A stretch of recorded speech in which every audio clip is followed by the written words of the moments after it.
আউযুবিল্লাহি মিনাশ শাইতানির রাজিম বিসমিল্লাহির রহমানির রহিম। বাংলাদেশ মানব জোটের পক্ষ থেকে আমি কাজী মোশাররফ হোসেন। প্রিয় ভাঙ্গাবাসী, আপনারা মাত্র দুইটি ইউনিয়নের বিষয় নিয়ে দীর্ঘদিন ধরে আন্দোলন করছেন।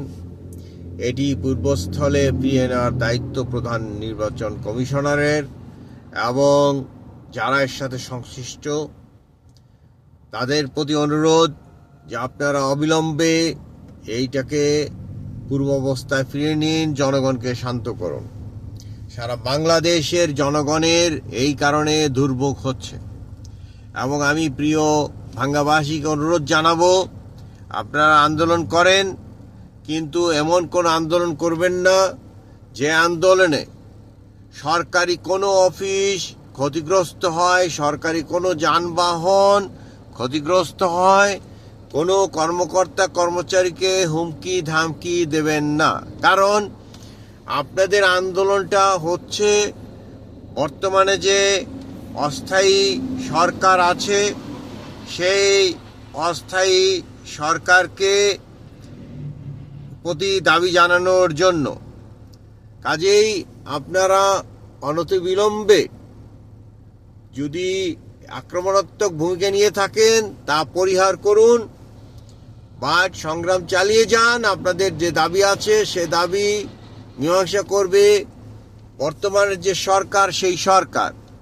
এখানে পুলিশের উপরে হামলা চালিয়ে বা সরকারি সম্পত্তি যা আপনার নিজেরই সম্পত্তি তাকে নষ্ট করার কোনো অবকাশ নেই। আমি বাংলাদেশ মানব জোটের পক্ষ থেকে সবাইকে বলছি যে আমাদের পদ্মার ওপারে যারা আছি, যেমন পুরাতন ফরিদপুরকে নিয়ে একটি এস্টেট হবে, কুষ্টিয়াকে নিয়ে একটি এস্টেট হবে এবং যশোরকে নিয়ে এস্টেট হবে, খুলনা, বরিশাল এই দুটাকে এস্টেট করা হবে।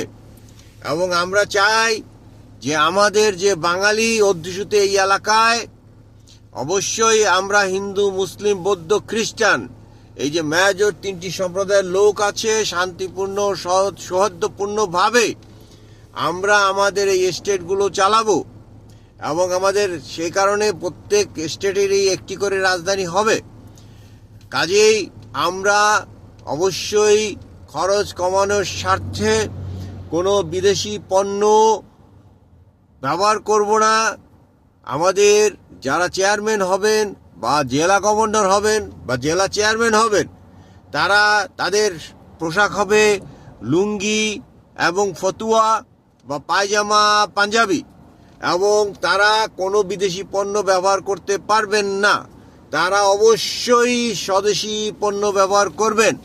সেটা জাকির ইন্ডাস্ট্রিজের ওই লোকাল প্রোডাকশন হোক বা গরুর গাড়ি হোক, আমাদের চেয়ারম্যানরা সেইভাবেই প্রস্তুতি নিয়ে রাখতে হবে এবং আমরা আমাদের দেশকে সেইভাবে গড়ে তুলব। প্রত্যেকটা স্টেটে তাদের নিজস্ব ডাক্তার সাহেবরা থাকবেন এবং তারা যে কজন ডাক্তার প্রয়োজন সেই কজন ডাক্তার তারা বানাবেন। একইভাবে অন্যান্য কর্মকর্তা কর্মচারী, পুলিশ সবই থাকবে রাষ্ট্রের এবং ওই স্টেটের, এবং তারা ওইভাবে যাতে স্বল্প খরচে এবং দুর্নীতিগ্রস্ত একটি স্টেট যদি আমরা গড়ে তুলতে পারি, এরকম প্রত্যেকটা স্টেট দুর্নীতি মুক্ত হলেই আমরা একটা সুন্দর বাংলাদেশ পেয়ে যাব।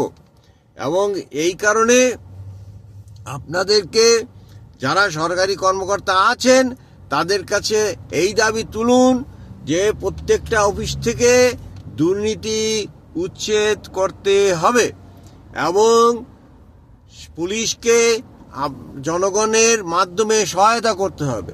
প্রয়োজনে চৌকিদার, দফাদার, আনসার এদেরকে শক্তিশালী করে পুলিশের সাথে যাতে কাজ করতে পারে সে ব্যবস্থা করুন। প্রত্যেকটি অফিসার বৃন্দকে বলেন যে আমরা কোনো পর্যায়ে ঘুষ এবং দুর্নীতি দেখতে চাই না।